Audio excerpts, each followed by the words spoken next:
Benvenuti alla Taverna Friuli Podcast, il podcast definitivo sui vini di Friuli Venezia Giulia.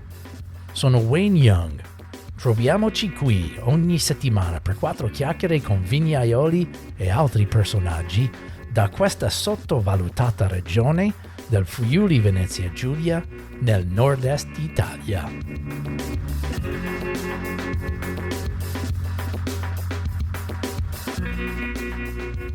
Salve amici di Vini Friulani, bentornati, non vi ho dimenticato, sono Wayne Young e bentornati alla Taverna Friuli. Questa settimana un produttore che fa esclusivamente vini metodo classico, Roman Rizzi from Piedmont, proprio sulle sponde del fiume Isonzo, nella parte più estremo est del Collio. È un produttore piccolo però con un grandissima presenza qui in Friuli Venezia Giulia. Con Roman ho anche ricominciato la nuova tradizione di fare una domanda del cavolo, sempre tenendo questo divertimento per l'ultima parte del podcast. Questo è solo un podcast in una parte, non ho fatto 2 parti con Roman perché l'abbiamo fatto abbastanza veloce. E allora perché devo aspettare di più? Dai, adesso ci sentiamo la mia conversazione con Roman Rizzi from Piedmont.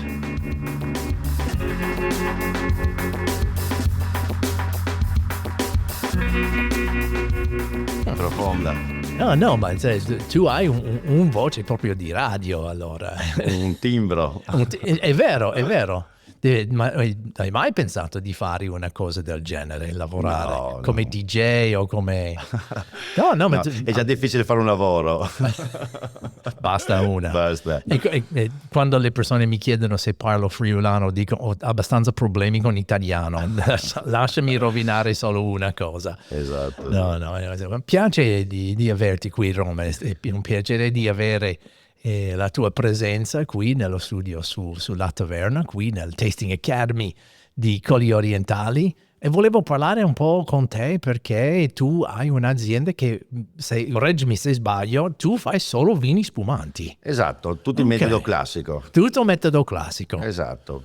Questa è un'idea che abbiamo avuto io e mio papà, che era proprio di creare una bollicina nel Collio. Ok. Perché non vorremmo né copiare né un Trentino, né un Franciacorta, né tantomeno uno Champagne, bensì dare qualcosa del nostro territorio, come praticamente perché noi partiamo col vino, che è la cosa primaria, no? Certo. Dopodiché si fanno le bollicine. Ah, ok. Sì, perché prima viene il vino dopo la seconda fermentazione. Esatto, perché a mio avviso è una cosa esponenziale da quello che si parte, no? Il metodo classico, si parte bene, c'è solo da migliorare, se parti male meglio lasciare stare, diciamo. Questa è la mia opinione. Ma c'era un'epoca quando avete fatto anche dei vini fermi o no? Dimmi un po' la storia. Nella nostra azienda è nata praticamente, noi si vendeva uva. Ok. Per i vari vignaioli, no? Di allora, fino agli anni 92. Allora solo la vendita di uva. Esatto. Ok. E dopodiché il lavoro primario che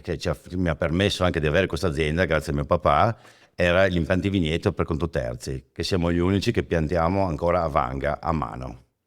Ok, spiegami questo. Questo significa che non si vanno con dei macchinari a piantare le viti, bensì con la forza dell'uomo, con le mani, e praticamente è un lavoro, diciamo, di fine.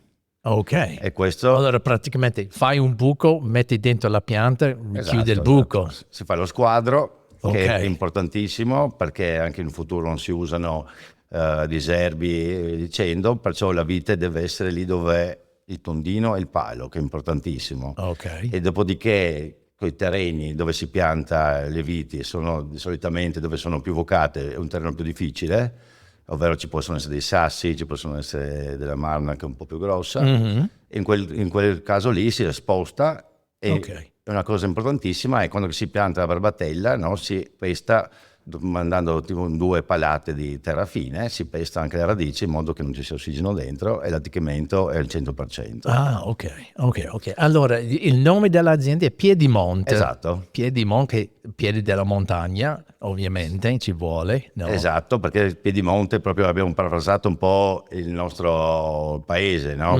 Podgora, Piedimonte in italiano, allora abbiamo preso questo nome Piedimonte. No? Ah, ok, ma Podgora significa anche la stessa cosa? No. Oh, ok, No. ho pensato che forse in sloveno... No, sì, Podgora, sì, sotto la Gora, sì, sotto il monte, sì, corretto, scusami. Sì? Ok, sì. ok. Tagliamo questo, te lo ripeto. Ho sbagliato sulle cose fondamentali, ripetimi la domanda. No, va bene così. Ah, ok, no, questo non sapevo, Sì, perché sì, conosco del paese che si chiama Podgora, ma non sapevo che significa piede di monte. Sì, esatto. Però la cosa fondamentale... Per darti un'idea esattamente dove si trova questo Sì, paesino noi e questa azienda. praticamente noi siamo ancora nella zona del Coglio. Ok. Siamo l'ultima costa praticamente verso Gorizia, che praticamente lì abbiamo il fiume Isonzo, no? Ok. Sopra di noi c'è Oslavia, San Floriano e da lì parte tutto il Coglio, no? Ah, ok. Per noi era importantissimo proprio scegliere la zona e questo era grazie anche alla conoscenza di mio papà che dall'83 che pianta questi vigneti in giro per il Coglio, con gli orientali, anche nel bar abbiamo iniziato a lavorare di là e conoscendo un po' la zona abbiamo scelto la posizione adatta per noi per fare il metodo classico. Perché il nostro vigneto è esposto a sud-est, con la collina dietro, che è il Monte Calvario. Esatto. Praticamente durante il periodo estivo, no, verso le 6 e mezza, il sole va dietro la collina. Ok. Questo comporta innanzitutto l'abbassamento repentino della temperatura, col bosco dietro che è fondamentale. Beh, sono stato da te, il bosco è veramente lì, ma c'è il vigneto e dopo c'è il bosco. E bisogna mantenerlo, perché il bosco è il polmone. Certo. E ci serve anche perché si abbassa la temperatura di 10 gradi proprio nel momento istantaneo. No? Ok. E dopodiché è una cosa fondamentale anche tipo 3 ore di luce in meno ogni giorno fa sì che la vendemmia sia più tardi. No? Ok. Noi iniziamo a vendemmiare, tranne quest'anno diciamo che è stato un'annata anomala, diciamo, che abbiamo vendemmiato verso il 24-25 di agosto, se no noi cominciamo i primi di settembre. Ok. Che è abbastanza tardi per un base spumante, perché solitamente è un pochino più avanti e un pochino più presto per conservare la freschezza e tutta questa acidità che ci vuole per il metodo classico. Esatto, però più che c'è sulla pianta, no, più praticamente il frutto è maturo. Certo. Bisogna cogliere a 11 gradi di alcol, no, trasformati in zucchero in alcol. Però più là che vai, più viene maturo il frutto e non viene crudo, che è importantissimo. Certo. Infatti noi puntiamo tanto sulla digeribilità dei vini, che si parla un po' poco o non tanto, diciamo, rispetto magari al cibo, che si parla di digeribilità. Certo. No? Questo è un concetto nuovo, spiegami. La digeribilità del vino. Vai. Che significa direttamente proprio dal frutto maturo, perché bisogna pensare che sì, a volte ci si dimentica che deriva tutto dall'uva, no? Il vino. No? Dobbiamo ricordare questo. Esatto, è lì cosa. Che è fondamentale, cioè cogliendo il frutto maturo fa sì che non è indigesto. Come una mela può avere lo stesso punteggio di acidità, no? Ad esempio, ma una magari sull'albero che è ancora sull'albero, no? Oppure una caduta per terra, sono 2 acidità diverse. Una è acerba e l'altra è rotonda e matura ed è digeribile. Ok, ma questa è in funzione di come si comporta il corpo con l'acidità o con gli zuccheri? Sì, perché il frutto non è maturo, è ancora verde. Ok. È uguale col vino, cioè noi parliamo di spumante, però è uguale col vino, cioè, che come attendono tanti vignaioli al momento adatto perché sia maturo, e lo stesso vale per lo spumante. Ok. Cioè non bisogna solo focalizzarsi sui numeri, sui dati, ma bensì sulla maturazione, a mio avviso. Questo è quello che vogliamo fare noi almeno. Allora deve avere freschezza, acidità, però anche maturità. Esatto. Perché solitamente quando si parla di questo bilancio tra maturità, acidità va su, acidità va giù. E lì sono Come importantissime. si può trovare quell'equilibrio? E lì sono importantissimi praticamente il luogo del vigneto, no? La posizione. Okay. Esatto. Posizione, esposizione e via dicendo. No? Okay. Perché noi abbiamo iniziato proprio a piantare un vigneto per fare un metodo classico. non era per, magari se non si vendeva Chardonnay o Ribolla Gialla, lo andiamo a spumantizzare. Era l'idea iniziale proprio per creare un vigneto Per fatto, fare esatto, spumante. corretto. Ok. Collaborazioni un po' diverse, magari cimature più spesse, continuazioni, c'è una cura diversa e dopodiché il nostro obiettivo è quello, cioè Ok. noi ci focalizziamo solo su quello perché la zona era a nostro avviso vocata per fare ciò. Ok. E dopodiché ci piaceva proprio la bollicina a noi. Ovviamente, guai se no si La fa cosa solo primaria quello. è proprio il piacere di fare una cosa che ti piace Ok. e soprattutto è stata una soddisfazione che era un progetto in testa, sulla carta diciamo, che poi abbiamo ritrovato nel bicchiere, perché dal 2002 fino al 2009 noi non sapevamo cosa veniva fuori, no? Però Ok. lì è stata una soddisfazione che abbiamo raggiunto il risultato che ci siamo imposti con mio papà. Ok. È all'inizio, poi c'è tutto da migliorare sempre. Si può sempre migliorare. Ma Allora, comunque, questo progetto di fare solo metodo classico è iniziato nel 2002. esatto. Ok. Prima vendemmo nel 2006 Ok. e sul mercato siamo usciti nel 2009. Prima di quello era un programma di ripiantare tutti i vigneti per l'idea di fare il metodo classico. Allora, quando hai cominciato di avere questa idea e di cominciare a convertire, perché ovviamente prima avete venduto uva Esatto. non solo per la spumante, ma forse anche un po' di Sì, rossi, un po' di, non lo so, non solo Chardonnay, Ribolla Gialla, ma forse anche un po' di Friulano e quello che c'era. Allora, quando hai cominciato di fare questo transition ma da venditori diciamo, di uva di produttori di metodo classico? diciamo l'idea è venuta da mio papà già penso negli anni 90, inizio 90, perché è andato a visitare tutte le zone sfumantistiche d'Europa, no, diciamo, Ok. e valutando, vedendo come si forma la situazione. E poi in attesa che sono venuto un po' maturo, diciamo, no? Mi ha coinvolto nell'azienda e mi ha dato l'opportunità di iniziare questa avventura. Ok. E il bello era che abbiamo iniziato un'avventura con un filo conduttore unico, cioè, ovvero i nostri gusti e le nostre volontà erano uguali, diciamo, Quello è importante. diciamo uguali, però sì, sempre con magari con un po' di contrasti, non contrasti, si può dire delle differenze, però diciamo che il nucleo, quello che si voleva fare era identico, uguale, cioè Ok. il gusto nostro è uguale e questo qua è stato una cosa fondamentale per crescere più in fretta. Ok.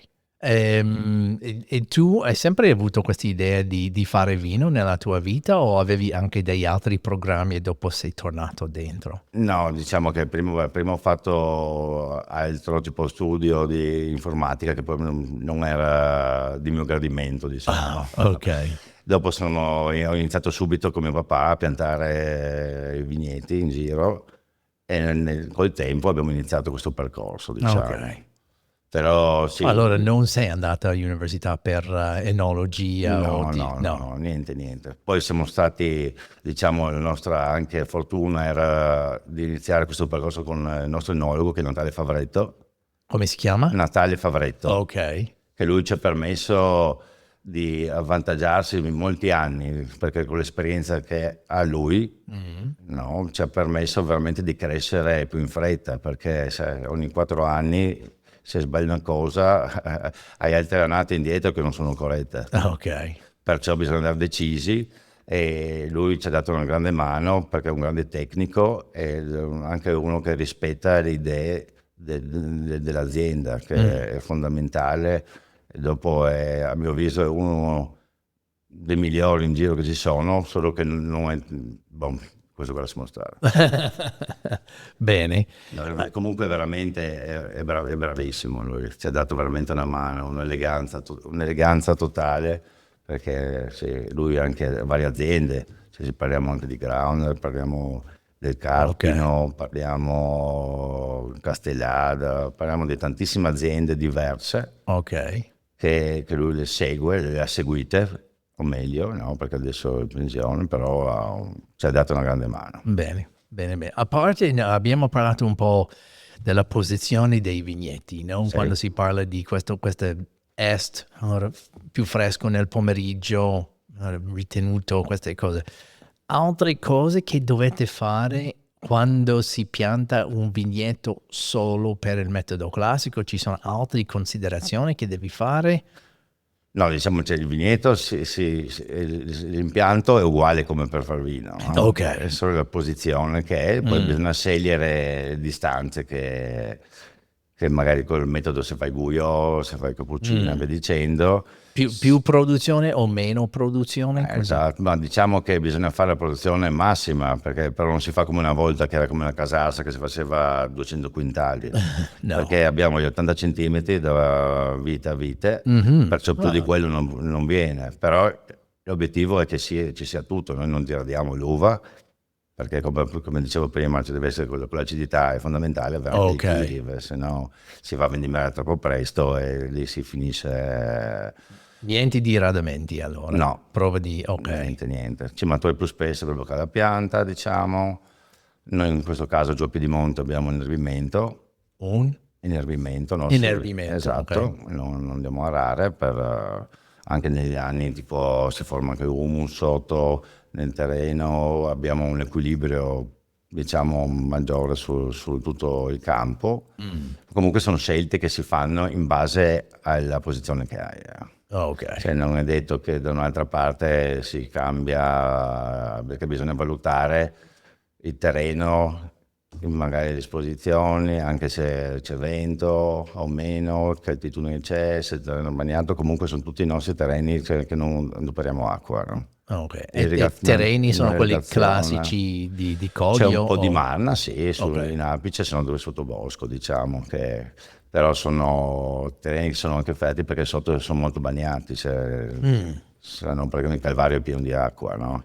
E fa sì che è sempre verde, diciamo. No? Ma infatti volevo chiedere se ci saranno dei sorgenti o qualcosa che viene fuori. Beh, siamo sotto proprio dove c'è l'Isonzo è a 30 metri sotto di noi. Cioè allora, se ci sono dei sorgenti e vieni fuori lì vicino al fiume. Quando c'è l'apparato radicale in profondità, la pianta vive da sola, senza problemi, diciamo. Ok, e spiegami delle diverse varietà che hai. Sì, noi abbiamo fatto l'impianto che è già stato prefissato con le percentuali che poi le troveremo in già bottiglia. pianificato prima di iniziare. Okay. L'idea nostra era il 20% di Pinot Nero che dava il corpo, il 60% che è il cuore del nostro vigneto, lo Chardonnay, che dà l'eleganza, e in cima la ribolla gialla che è la nostra freschezza, no? Che ci permette anche in annate magari più calde, vendemmiandola un po' prima, no? Perché facciamo le vendemmie sono tutte separate, no? Delle uve. In base, cioè prima di solito il Pinot Nero, Chardonnay e l'ultimo la ribolla gialla, no? Ok. Quello lì, l'indice di freschezza, diciamo ribolla gialla, vendemmiando un po' prima ci permette di avere freschezza. Ok.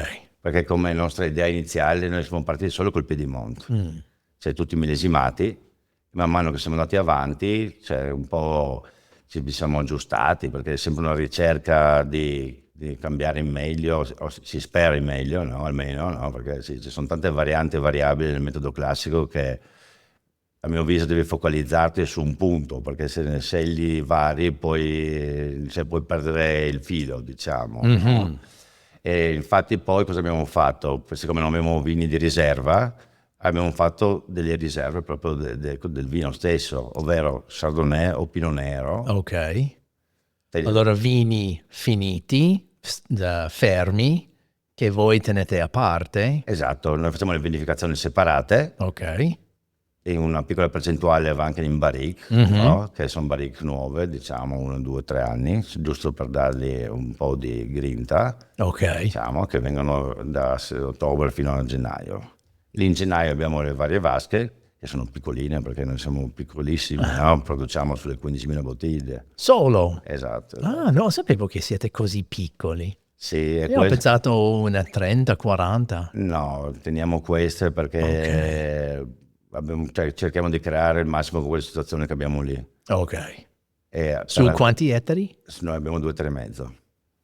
Quanto? 2,5. 2,5. Esatto, Ok. Esatto. Sì, piccolina.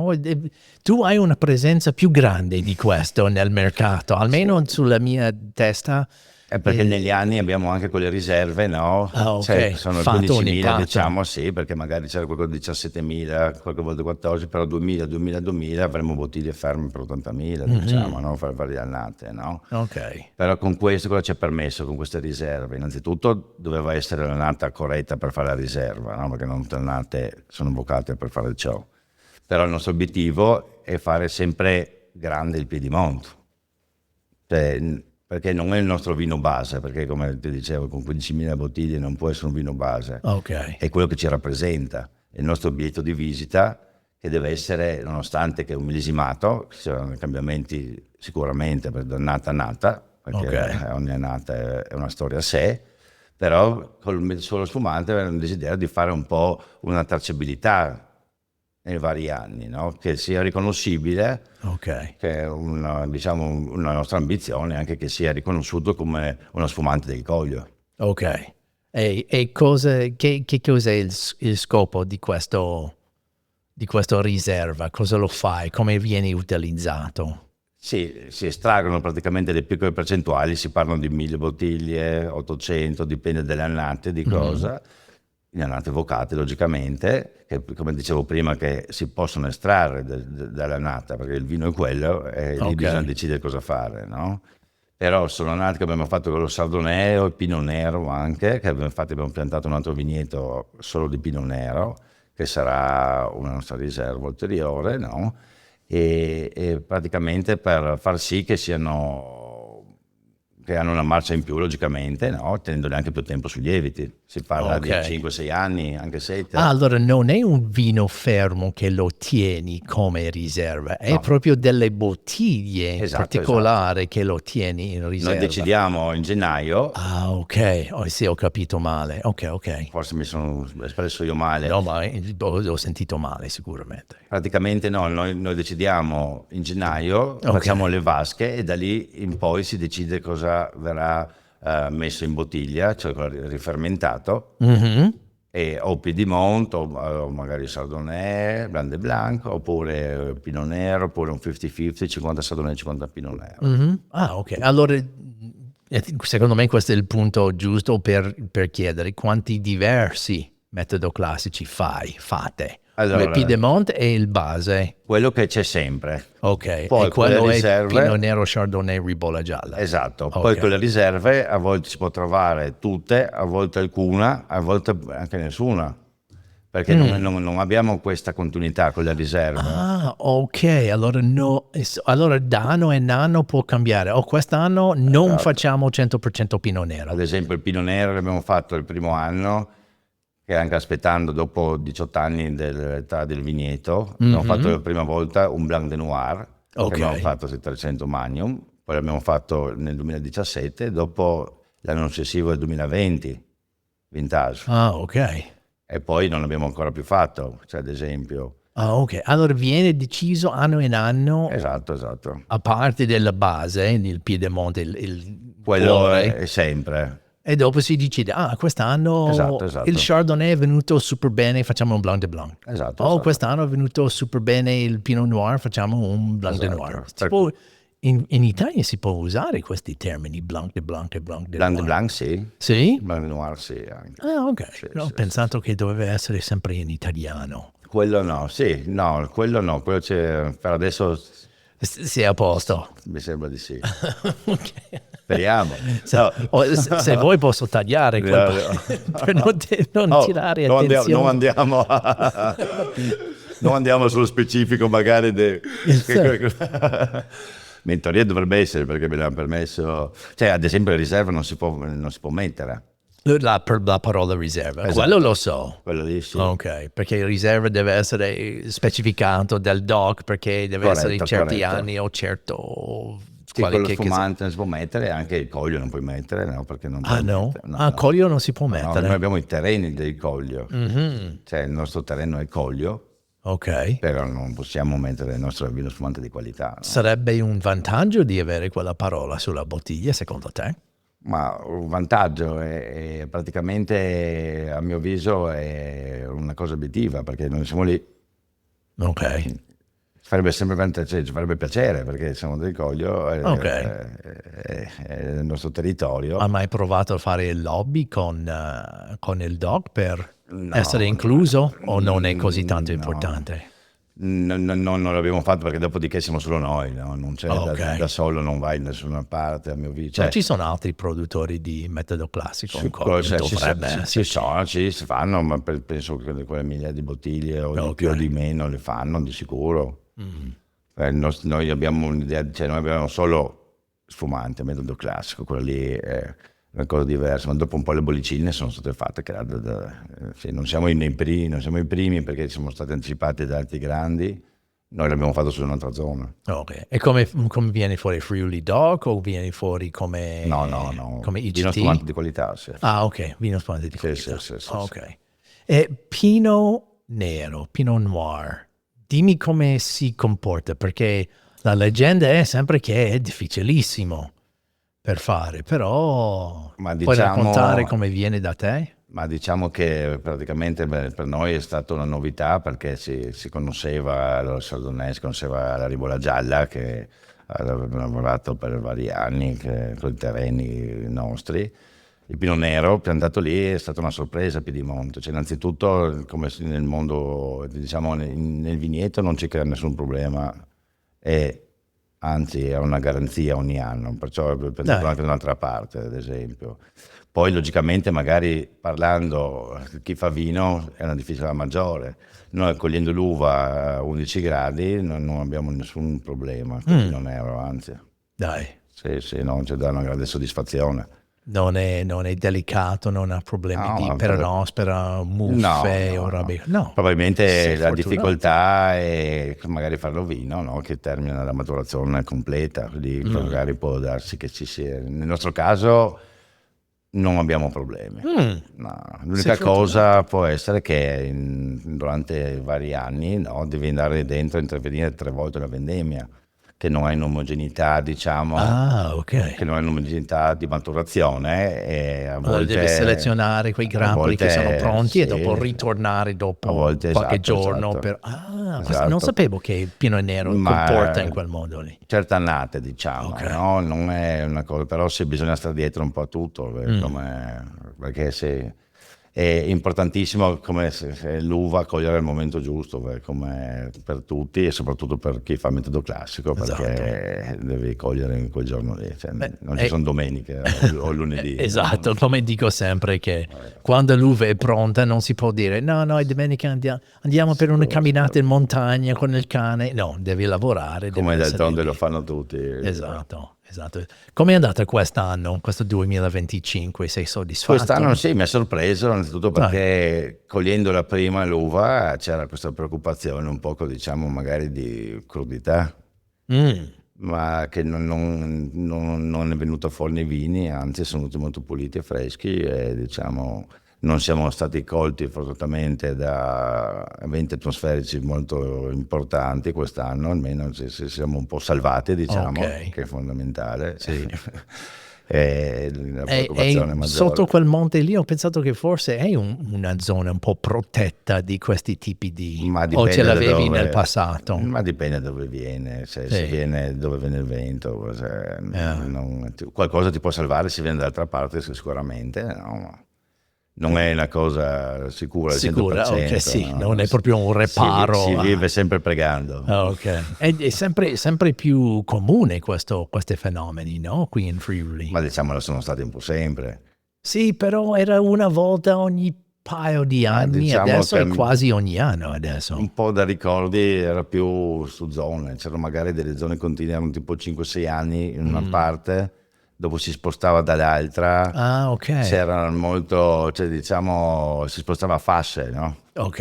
Adesso è una roba più globale, sì, perché non puoi, anche durante la notte può arrivare, no? Non si sa. Infatti, no, quest'anno c'era uno durante la notte, io ricordo, Può tornando darsi, sì, da, sì. da Gorizia. Diciamo che qua, almeno qua nelle nostre zone, siamo ancora, fra virgolette, fortunati, dai, diciamo. Speriamo che duri così. Un po' per tutti.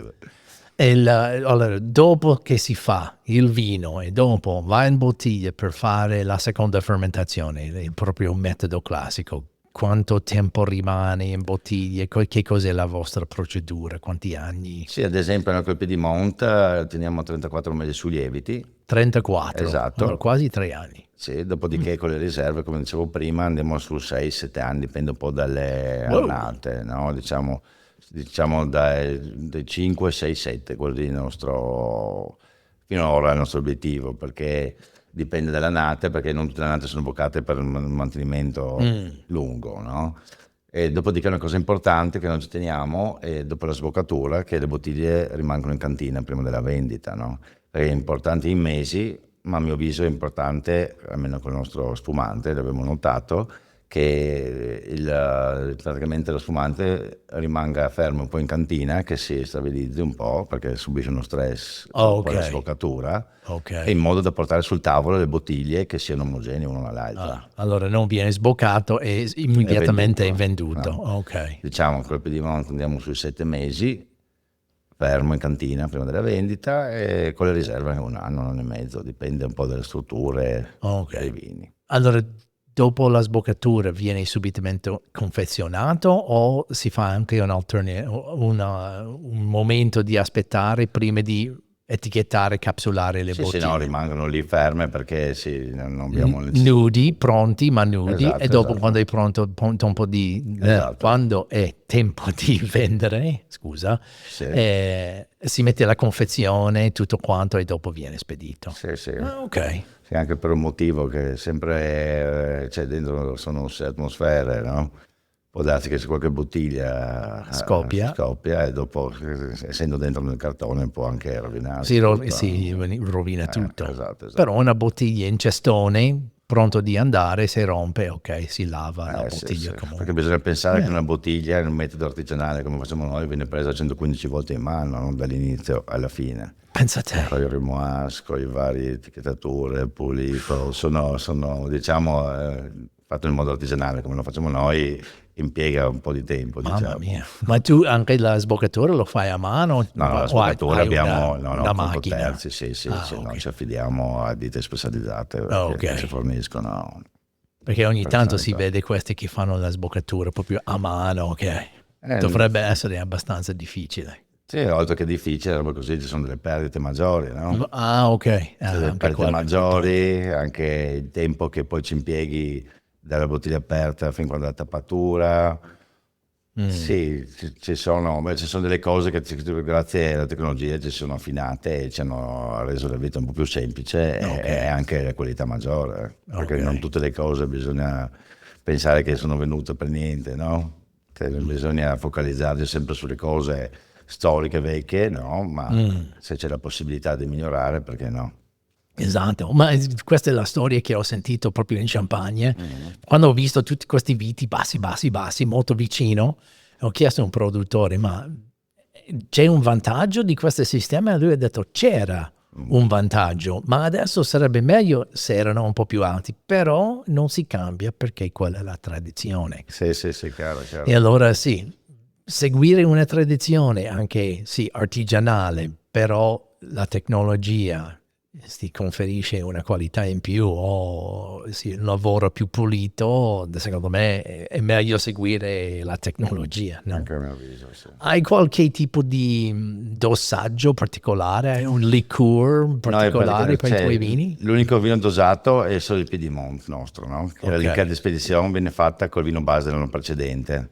E in più 4 grammi di zucchero. 4 grammi di zucchero. Esatto, praticamente potrebbe chiamare un extra brut, ma lo chiamiamo brut per facilitare, esatto. Sì, per semplificare diciamo la situazione. Mentre che tutto il resto sono tutti Pas-Dosé. Rabboccato delle riserve, non rabboccate. Le riserve sono Pas-Dosé? Sì, rabboccate con questo spumante e 0 zuccheri. Ok. Questo qua perché la tendenza nostra è sempre di avere il meno zucchero possibile, perché il zucchero sembra un coprente. E anche grazie alle acidità non tanto spiccate, diciamo, ci permette di mettere molto meno zucchero rispetto a un vino che ha un'acidità maggiore, diciamo. Certo. Troviamo l'equilibrio con una dose di zuccherina minore, no? E questo qua è una cosa che praticamente ci facilita anche la beva, diciamo, no?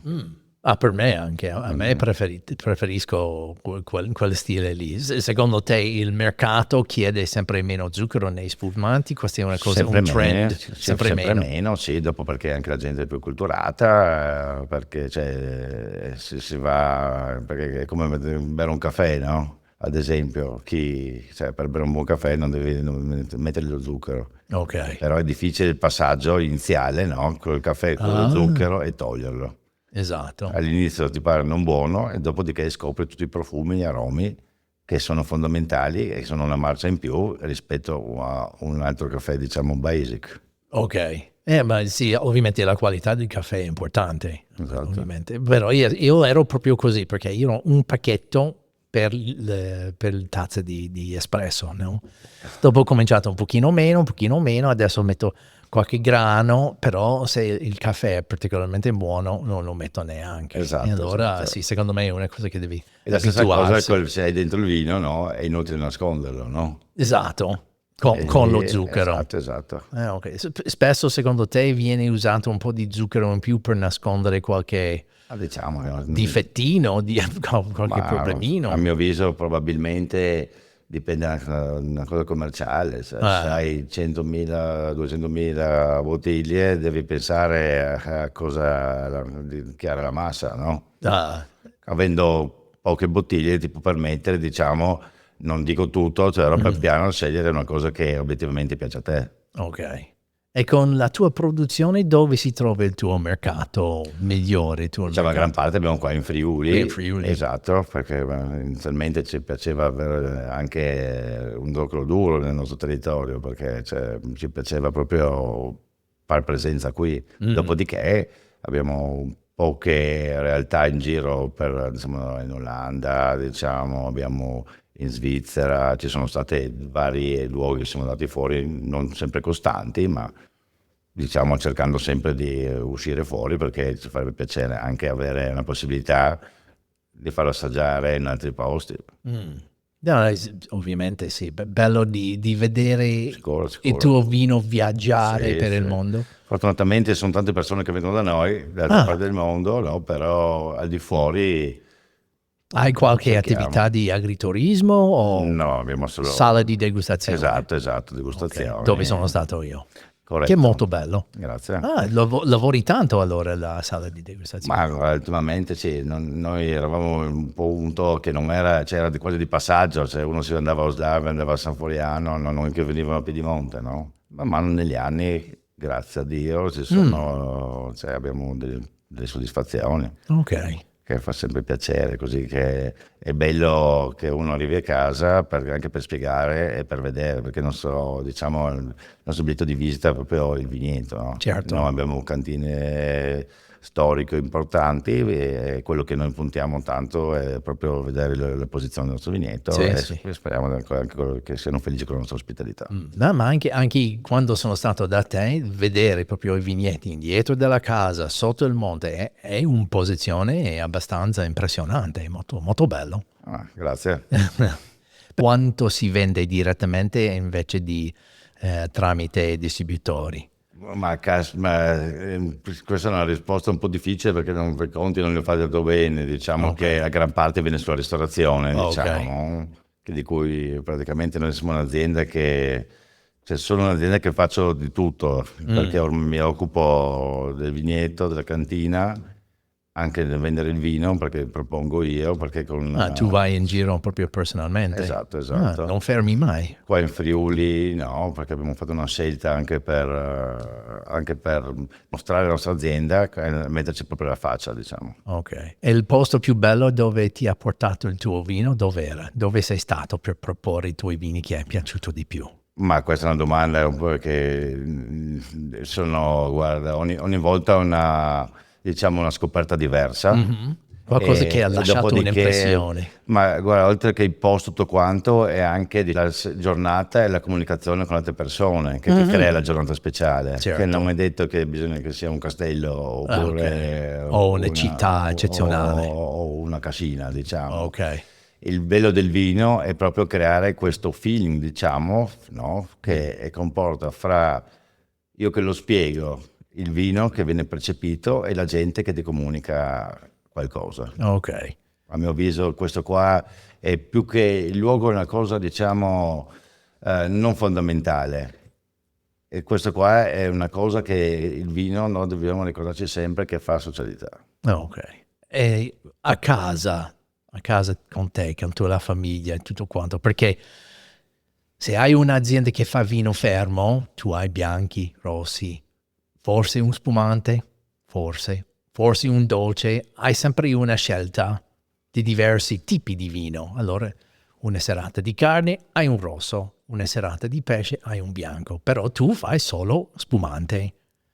Abbiamo la A fortuna. casa, esatto, a casa bevi sempre spumante. Abbiamo la fortuna di avere tanti amici produttori Ah, thank goodness. Ok. che qua siamo fuori di tutto, dai colli continentali, qua. Dopo ci sono, quando ci troviamo fra amici, anche con varie bottiglie da altre parti, c'è sempre.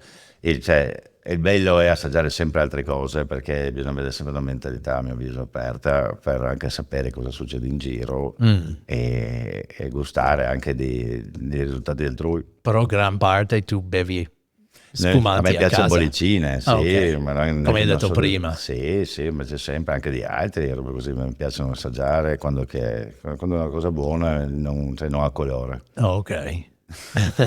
Esatto.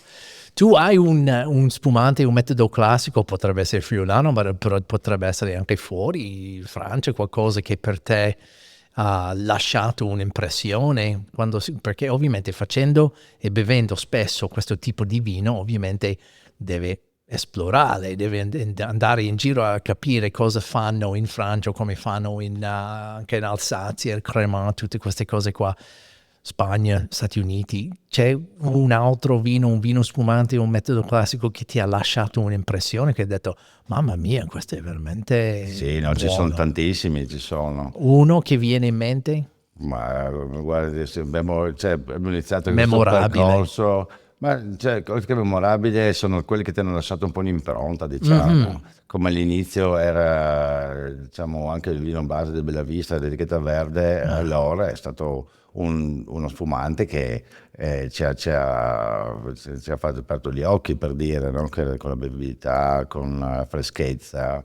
Dopodiché sì, senza andare a cercare tipo cose importanti, cioè, chiaramente ci sono i grandi champagne però si trovano delle cose, sì, che lì diciamo che le champagne sono solo quei grandi, eh. Ok. Io sono, almeno a mio avviso, cioè, rispetto diciamo ai vignaioli qua, che trovi il piccolo vignaiolo che è grande, migliore delle grandi aziende magari, Ok. forse è uguale, no? No champagne penso che ci sono, i grandi sono solo quei 5, no? Ok. I nomi importanti. Esatto, perché hanno il Ok. Grand Cru, hanno i grandi vini d'annata, Grand Reserve, via dicendo, e lì cioè, sono certi inarrivabili. Perché Hai una poi, casa che ti piace particolarmente? ma ci sono ogni caso è il proprio, se Sì. pensi, no? Cioè, su certe magari non serve neanche andare proprio col top, vai anche con qualche step in giù e ti danno delle soddisfazioni. Cioè, sono i soliti nomi, ci sono, è inutile che anche qua quando che Ferrari, non c'è qua in Italia per parlare qua, non è Giulio che era buonissimo, anche a Riserva Lunelli. Ma poi ci sono anche piccoli produttori invece qua in Italia che sono buonissimi, vai sul Trentino, Ok. e diciamo che è una zona che a me piace perché si parla di vino anche negli sfumanti loro, ci sono varie aziende, Maso Martin mi viene in mente adesso ad esempio, poi ci sono anche lì in azienda del Mac avevano un rosé molto buono Dove? nella scuola, la scuola Alto Adige lì, di Ah, ok. enologia, che fanno il rosé molto buono. Ah, Il Brusei Mac, spumante. sì, esatto. Ah. Dopo c'era Matthews, ma ce ne sono. Ah, Matthews, ok. Sì, Sì, sì, sì. sì, sì, sì. Ci sono varie espressioni buonissime Sì. e che poi a me piace cambiare sempre, no? Non sono uno che beve una sola cosa e Il- dopo sceglie quella. oh, ok. E l'abbinamento più strano che hai fatto con uno dei tuoi vini? Un abbinamento proprio fuori le righe, qualcosa strana che hai fatto? Non mi sono mai questo percorso qua non l'ho mai fatto. Sono andato, logicamente, non facendo sempre, a me non piace l'abbinamento, diciamo, spumante ostrica, no? Diciamo, Non ti piace? Non lo trovo. Neanche io ho trovato. No, spesso. trovo meglio con lo Chablis. Chablis, assolutamente. Sì, con l'ostrica, a mio esatto. avviso. È stato più una moda, a mio avviso, che hanno fatto questo connubio. E è meglio, con un musetto, con un crodichino. Quello lì è fantastico. Con un buon crodichino che deve avere quello che praticamente... Sì, proprio grasso. Esatto, con un grande spumante. Questo voglio provare, perché non l'ho mai provato. Quello lì è a sua morte. Se noi lo proponiamo parecchie volte, soprattutto in periodo invernale, no? Sì, Anche sì, poi sì. mettere una polentina sotto, no? Che vai sullo sparget, un buon musetto sopra, che sia quello, e dopo ti pulisci la bocca con uno spumante. Con uno spumante. Esatto. Molto bello. Questo proverò. Se col Piedimonte ancora meglio. Ok. Con Piedimonte lo proverò. In questo modo ti dico se funziona o no. Bello questo abbinamento. No, con ostriche per me è sempre quello della Loira, non Chenin Blanc, il Muscadet. Muscadet, sì. Muscadet per me ho provato già 3-4 volte. Muscadet per me è sempre il top quando si parla di ostriche. Per me questo è proprio non plus concordo. ultra dell'abbinamento Esatto. con le ostriche. Io adoro le ostriche. C'è qualcuno, una domanda un po' strana, qualcuno con cui piacerebbe condividere una bottiglia del tuo vino? Un personaggio della storia, non lo so, qualcuno famoso, non lo so. Mi piacerebbe stare a tavola e condividere una bottiglia con... Sì, potrebbe essere con, diciamo, col Remy, quello del Krug, però con i suoi vini. Forse potrebbe essere un tipo di scambio culturale. Sì, che a mio avviso era un genio. Perché di cosa vuoi parlare? Ma no, perché era un genio. Se si pensa a un Krug, se viene fatto da 115 vini diversi, e lui, non avendo neanche scritto niente, per dire, no, quando si vendeva, non sapeva neanche come fare questo Krug. Ok. Questo qua è stava una lì genialità proprio. sua. Ok. Che riusciva a fare con tutti i partiti di vini, ad esempio, lo stesso calice che hai bevuto tu di un vino finito. Esatto. E quelli sono dei solo fuori, per capire dei fuori come classe. funziona il cervello. Sono dei fuori classe, no? Ok. Perché come in ogni sport, anche nel vino ci sono dei fuori classe. No? Certo. Qualcun altro? Ma ce ne sono tantissimi. Per dire, sì, anche qua da noi ci sono i vari produttori storici, tutti, perché da ognuno era bello per imparare qualcosa, perché chi sul commerciale, chi sulle vinificazioni, chi sui vigneti, ci sono tantissime sfumature, no? Che è interessante apprendere da tutti. E sono stati tantissimi lungimiranti, se si pensa, no? Perché ha iniziato in momenti che non erano, praticamente la gente non era abituata a avere questi cambiamenti, e certi sono riusciti, diciamo, ad anticipare i tempi, e anche a volte qualcuno magari troppo preso non si è neanche capito. E fuori del mondo di vino hai qualche passione, qualche hobby, qualche passatempo che ti piace fare quando non stai facendo vini metodo classici? Beh, siamo adesso fortunatamente con un bambino, passiamo il tempo, e lui l'hobby nostro. Sì, ma questo è un obbligo, non un Esatto. hobby. No, Quanti anni ha? È un piacere. 5-6 mesi. 5-6 mesi, giovane. Ma proprio un nuovo. Esatto. Dopodiché ci piace viaggiare, logicamente. Ma era in arrivo quando sono stato da te o era già arrivato? E probabilmente appena nato. Appena nato? 23 aprile. 23 aprile, era appena nato, sì, perché mi sembra che era maggio, qualcosa così che siamo stati, forse un po' dopo, maggio-giugno. Sì. Poi logicamente viaggiare è sempre interessante, e soprattutto anche musei. Tanto impegno. Primo figlio? I musei, no? Mi piacciono tantissimo per vedere un po' di arte. Sei un appassionato di arte? Sì, però diciamo non tanto moderna, più più classico? Sì. Ok. Hai un quadro, un'opera d'arte preferito, il tuo? Sì, ci sono vari, fra Klimt, ci sono... Klimt, ok, bello. Dopo ci sono, stesso, diciamo, adesso mi sfugge il nome, caspita, quello con i baffi giù. Ah, da lì. Lì, sì. Bello. Anche lui è magari un modernista che si differenzia Fighissimo. e mi piacciono. Cioè. Sei stato, dov'è la galleria di Dalì? È in Lisbona forse o in Spagna, No, qualche in Spagna, parte? ma ci sono anche tipo tante, io l'ho visto addirittura una volta a Malta che erano tipo itinerari Ok. che lo fanno, ma ci sono, lui è, sì, è spagnolo, lui. Sì, sì, sì, è vero, è vero, è vero. Allora, noi abbiamo sulla taverna una piccola cosa strana che si chiama la domanda del cavolo. Ok, Non so se hai mai sentita. Allora, questo è venuto fuori di un'idea di fare delle domande diverse ai nostri ospiti qui, che è nato durante Calici di Stelle quest'anno, dove l'ho messo proprio le domande dentro un cavolo. No, ti faccio vedere dopo una foto. Però oggi non ho un cavolo, però ho questa bustina con delle domande dentro. Però bene, tu devi scegliere uno e dopo ti faccio la domanda del cavolo e devi rispondere. Allora, via. scegli con cura la tua domanda del cavolo. Ok, Ah, proprio a random. Ok, una bandierina, esatto. Sì, perché è stato proprio dentro. Ok, questa è la tua domanda del cavolo, Roman. prego. Quale dei tuoi vini potrebbe essere Penelope Cruz? E quale Anthony Hopkins? Ok. Anthony Hopkins potrebbe essere un Blanc de Noir. Ok, perché?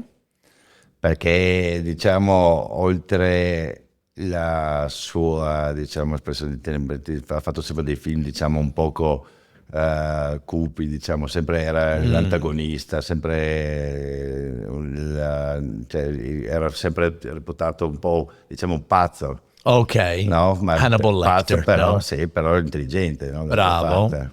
Infatti come lui anche è un grande diciamo suonante sembra il violino, anche lui è un grande, lui ha fatto anche un'opera diciamo di sinfonia, ha fatto una che è stupenda se hai occasione di vederla. Anthony Hopkins, Sì, sì, non Hannibal Lecter. sì, lui,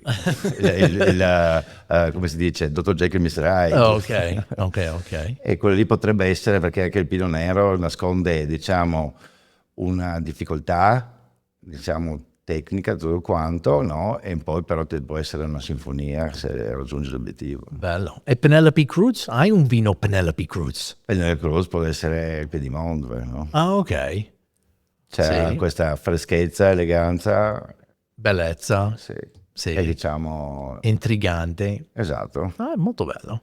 Questo è molto molto bello. Piacerebbe fare un bicchiere di Piedmont con Penelope Cruz. Perché no? Bene.